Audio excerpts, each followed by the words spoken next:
प्यारे बच्चों, कैसे हैं आप। ब्रिज कोर्स अंतर्गत आप कक्षा 9वीं विषय गणित विद्यार्थी कार्य पुस्तिका में दिए गए सभी कार्यपत्रक आप भर रहे होंगे।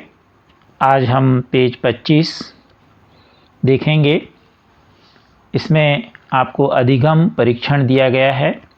इसके पहले वाले कार्यपत्रकों में आपने गुणा और भाग पढ़ा है, उसी पर आधारित यहाँ पर एक अधिगम परीक्षण के रूप में एक टेस्ट है जिसे आप समझेंगे। प्रश्न पहला, रिक्त स्थान भरें। 18 भागित 3 बराबर 6। भाग में आप समझ चुके हैं कि हम 18 भागित 3 में 3 का पहाड़ा 18 के लिए पढ़ेंगे तो 6 बार पढ़ेंगे तो बराबर में 6 आएगा। इसी तरह 12 भागित 3 तो यहाँ पर 4 आएगा। 27 भागित 3 बराबर 9 आएगा। 30 भागित 3 बराबर 10 आएगा। क्योंकि 3 का पहाड़ा 30 के लिए पढ़ेंगे तो 10 बार पढ़ेंगे, इसलिए यहाँ 10 आएगा। अब यहाँ पर टेबल में तीसरा जो कॉलम दिया है तो यहाँ लिखा है 3 गुणे 6 बराबर 18। यानी ये जो भाजक है 3 और ये भागफल है 6, इन दोनों का गुणा करेंगे तो 18 आएगा, अर्थात भाज्य के बराबर आएगा। यहाँ पर हम दूसरे में 3 में 4 का गुणा करेंगे तो 12 आएगा। इसी तरह यहाँ पर 3 गुणे 9 बराबर 27। यहाँ पर 3 गुणे 10 बराबर 30। तो इस तरह यहाँ पर आपने भागफल और भाजक का गुणा किया तो भाज्य के बराबर आया। इसे हम भाज्य कहते हैं। 30 को हम भाज्य कहेंगे, 3 को भाजक कहेंगे और 10 जो हमें मिला यह भागफल कहलाएगा। तो इसके अनुसार यहाँ पर इसकी जांच की गई है। अब दूसरे उदाहरण में यही टेबल आपको खाली स्थान के रूप में अलग अलग जगह दी गई है जिसे पूरा करना है। 25 भागित 5 बराबर आप जानते हैं 5 होगा। और यहाँ पर नेक्स्ट कॉलम में क्या आएगा इस टेबल में, 5 गुणे 5 बराबर 25, जैसे यहाँ किया था आपने। अगला है 21 भागित खाली स्थान बराबर 7। तो हम 21 में किसका भाग दें कि 7 आए, तो आप जानते हैं 3 का भाग, या दूसरे शब्दों में हम इस 7 का पहाड़ा 21 के लिए पढ़ेंगे तो 3 आएगा। तो ये 3 इस तरह प्राप्त होगा। अब यहाँ पर आएगा 3 गुणे 7 बराबर 21। अब यहाँ खाली स्थान भागित 2 बराबर 4, क्योंकि आप जानते हैं कि 2 का गुणा हम 4 में करेंगे तो क्या मिलेगा 8, तो इसलिए यहाँ पर 8 आएगा। अगला है 20 भागित 4, तो 20 में भाग करेंगे 4 का तो 5 आएगा। अब 4 गुणे 5 बराबर 20। तो इस तरह ये दोनों टेबल आपको समझ में आ गई होंगी। प्रश्न दूसरा देखें। दूसरे का पहला 515 में हम 5 का भाग दें। आप जानते हैं भाग की संक्रिया बाईं ओर से होती है, बाकी जोड़ घटाना और गुणा की संक्रिया दाहिनी ओर से होती है। तो हम बाईं ओर से पहला अंक लेंगे 5, 5 में 5 का भाग देंगे तो 5 एकम 5, 5 नीचे लिख देंगे, घटाएंगे तो 0, उतारी लाई 1। अब 1 में 5 का भाग नहीं जाता तो भाग नास्ति 0। अगला अंक 5 उतार देंगे तो हो जाएगा 15। 5 का पहाड़ा 15 के लिए पढ़ेंगे, 3 बार पढ़ेंगे, भागफल में 3 लिख देंगे। 15 के नीचे 15 लिखेंगे, घटाएंगे तो 0। तो भागफल आ गया 103। दूसरे सवाल में 161 में 7 का भाग देना है। बाईं ओर से पहला अंक लेंगे 1, 1 छोटा है 7 से इसलिए 2 अंक लेंगे तो हो जाएगा 16। 16 के लिए 7 का पहाड़ा पढ़ेंगे तो 2 बार पढ़ेंगे, भागफल में 2 लिख देंगे और 16 के नीचे 14 घटाएंगे तो 2 आएगा। अब उतार दीजिए 1 तो उतारी लाई 1 तो हो गया 21। 7 का पहाड़ा 21 के लिए पढ़ेंगे तो 3 बार पढ़ेंगे तो भागफल में 3 लिखेंगे, 21 के नीचे 21 लिखेंगे, घटाएंगे तो यहाँ पर 0 आ जाएगा।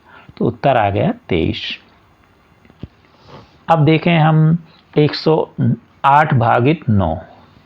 बाईं तरफ से पहला अंक लेंगे 1, 1 9 से छोटा है तो 2 अंक ले लेंगे तो 10, 10 के लिए 9 का पहाड़ा पढ़ेंगे तो 9 एकम 9, भागफल में 1 लिखेंगे, 10 के नीचे 9 घटाएंगे तो 1, उतारी लाई 8 तो हो गया 18। 18 के लिए 9 का पहाड़ा पढ़ेंगे तो 2 बार पढ़ेंगे, भागफल में 2 लिखेंगे, 18 के नीचे 18 घटाएंगे तो 0, तो भागफल आ गया 12। अब 144 में 8 का भाग करेंगे, बाईं ओर से हम पहला अंक लेंगे 1, 1 8 से छोटा है तो 2 अंक लेंगे तो 14, 14 के लिए 8 का पहाड़ा पढ़ेंगे एक बार, भागफल में 1 लिखेंगे, 14 के नीचे 8 घटाएंगे तो 6, उतारी लाई 4 तो हो गया 64। 8 का पहाड़ा 64 के लिए पढ़ेंगे, 8 बार पढ़ेंगे, इसलिए भागफल में 8, 64 के नीचे 64 घटाएंगे तो 0। अब इसी पर आधारित इबारती प्रश्न है। सुरभि को 500 के खुले चाहिए, यदि वह बदले में सभी रुपए 20 के नोट चाहती है तो उसे कितने नोट मिलेंगे। अब हल देखें, 500 रुपये खुले कराना है उसे और 20-20 के नोट चाहिए तो कितने मिलेंगे, तो 500 भागित 20। यहाँ पर हमने अलग से भाग कर दिया है, तो 500 में हम 20 का भाग करेंगे, पहला अंक लेंगे 5, छोटा है तो 2 अंक ले लेंगे 50। 20 का पहाड़ा 50 के लिए पढ़ेंगे तो 2 बार पढ़ेंगे, 20 दूनी 40, 50 के नीचे 40 लिखेंगे, घटाएंगे 10 और भागफल में 2 लिख देंगे, उतारी लाई 0 तो हो गया 100। 100 के लिए 20 का पहाड़ा 5 बार पढ़ेंगे, 20 पंचे 100, 100 में से 100 गए 0, तो भागफल आया 25, यानी 20-20 के उसको कितने नोट मिलेंगे, 25। किसी विद्यालय में 180 बच्चों का नामांकन है, यदि 30 बच्चों के लिए एक शिक्षक की आवश्यकता है तो बताइए विद्यालय में कुल कितने शिक्षकों की आवश्यकता है। तो 180 बच्चों के लिए 180 बच्चों के लिए 30 बच्चों पर एक शिक्षक की आवश्यकता है। एक शिक्षक के अनुसार हमें शिक्षकों की संख्या निकालनी है, तो शिक्षकों की संख्या बराबर 180 भागित 30। अब यहाँ पर अगर हम भाग करेंगे तो 30 का हमको पहाड़ा नहीं आता, तो आपको यहाँ दिक्कत जाएगी। तो यहाँ पर हमने भाग करके भी बताया है कि सीधे 180 में 30 का भाग करोगे तो 6 बार जाएगा, 180 आएगा, घटाओगे तो भागफल 6 आएगा। परंतु जब इस तरह का सवाल रहे, पहाड़ा ना बने, तो उसे बटे के रूप में लिख दीजिए, भिन्न के रूप में 180 बटे 30, 0 से 0 काट दीजिए दाहिनी तरफ से। जब दाहिनी तरफ से अंश और हर में शून्य हो तो एक एक शून्य ऊपर नीचे काटते जाइए, जितने शून्य कटें। अब ऊपर आ गया 18 और नीचे आ गया 3, 3 का पहाड़ा 18 के लिए पढ़ोगे, कितनी बार पढ़ोगे, 6, तो उत्तर आ जाएगा 6 शिक्षक, यानी 180 बच्चों पर कितने शिक्षक चाहिए है, 6 शिक्षक।